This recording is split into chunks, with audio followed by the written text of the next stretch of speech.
ആ കുറെ നേരം കളിച്ചെടുത്താ എവിടെയാന്ന് പിടിക്കുക വെച്ചോ.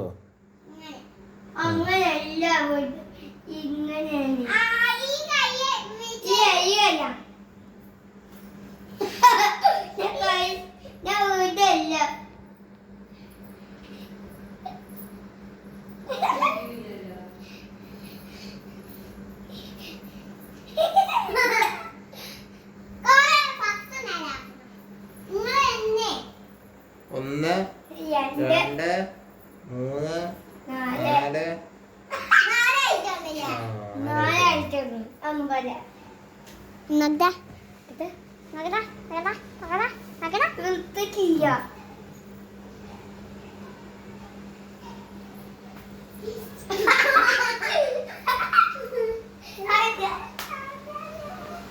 ആ മഴ പെയ്ത്